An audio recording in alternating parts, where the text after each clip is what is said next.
आज हमारा ये जो बेटा व्याकरण का क्रम है, इसमें हम क्रियापद के प्रकार पढ़ते हैं। क्रियापद के प्रकारों में यहाँ मूल रूप से 2 प्रकार पढ़ाए गए हैं, बताए गए हैं। अब यहाँ हमारे लिए 2 वाक्य दे दिए गए हैं। इन 2 वाक्यों को हमें स्पष्ट करना है, पढ़ना है, ध्यान देना है।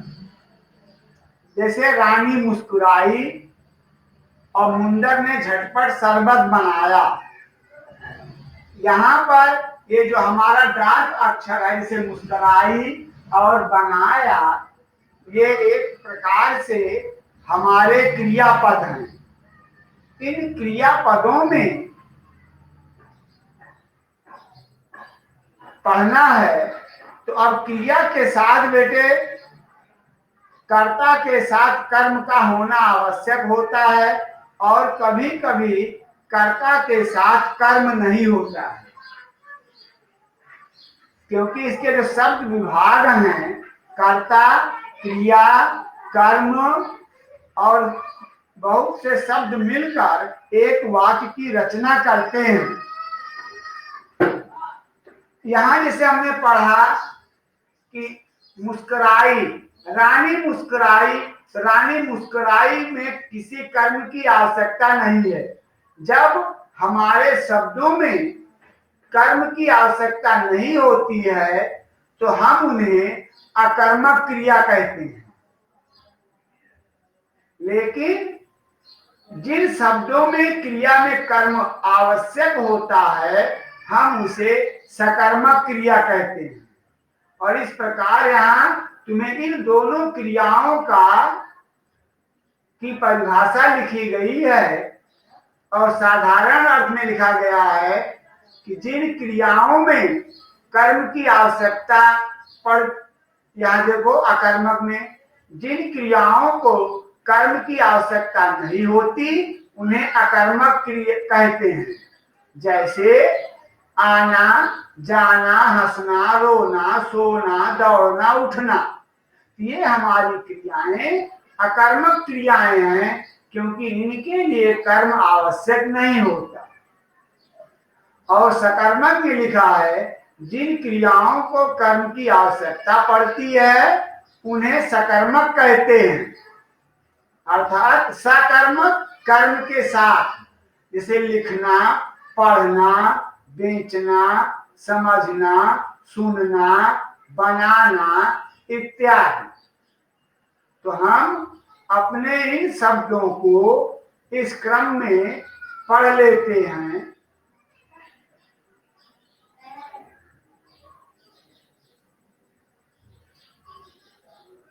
और इन शब्दों को पढ़ने के लिए हम यहाँ देखो एक बहुत आसान शब्द हमारे पास मिलता है जिसको हम प्रयोग कर सकते हैं। ये हमारी अकर्मक क्रियाओं की पहचान कैसे होगी या सकर्मक क्रियाओं की पहचान हमारी कैसे होगी। अकर्मक क्रियाओं की पहचान हमारी कैसे होगी या सकर्मक क्रियाओं की पहचान हमारी कैसे होगी। तो हम यहाँ पर एक शब्द का प्रयोग कर लेते हैं।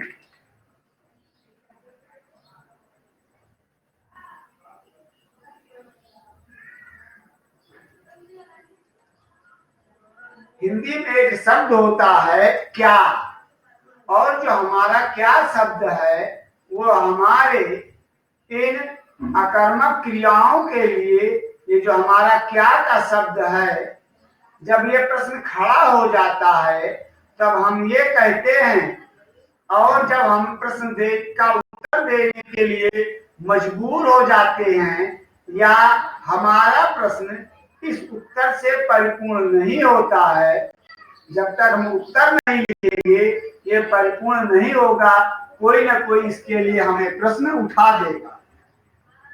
तब हमें कहेंगे ऐसी क्रियाएं सकर्मक क्रियाएं हैं। लेकिन जहां पर इस क्या का प्रश्न नहीं उठता है हम उन्हें अकर्मक क्रियाएं कहते हैं। जैसे लिखते हैं आयुष दौड़ता है, आयुष रोता है,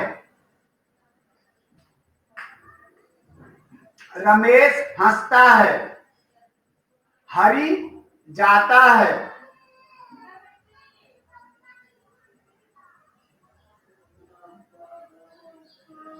राम बिस्तर से उठता है। ये हमारे शब्द हैं, लेकिन यहां लिखते हैं, अगर यहां प्रश्न किया जाए राम आयुष लिखता है, आयुष पढ़ता है, तो सामने वाला जो हमारे खड़ा है वो हमारे लिए तुरंत प्रश्न पूछ लेगा। आपने तो कहा आयुष लिखता है, तो तुरंत पूछेगा क्या लिखता है।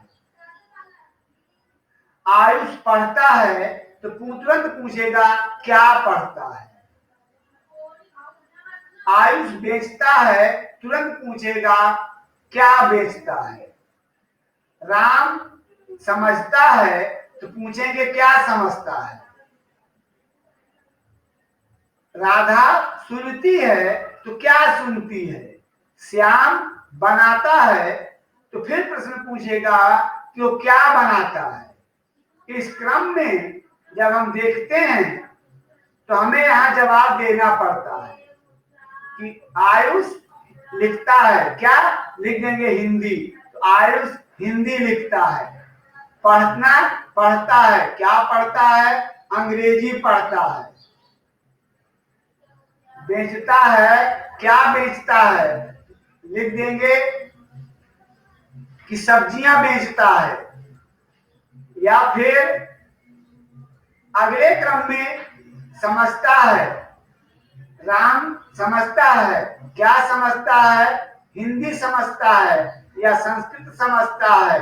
कुछ भी जो है, राम हिंदी समझता है, राम संस्कृत समझता है। और ये भी लिख सकते हैं कि राम कई भाषाएं समझता है, सुनने में भी।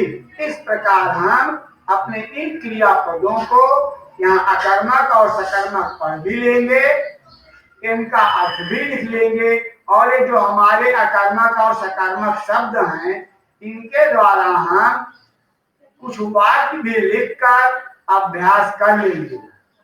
यही आज हम लोग यहाँ पर अभ्यास करते हैं।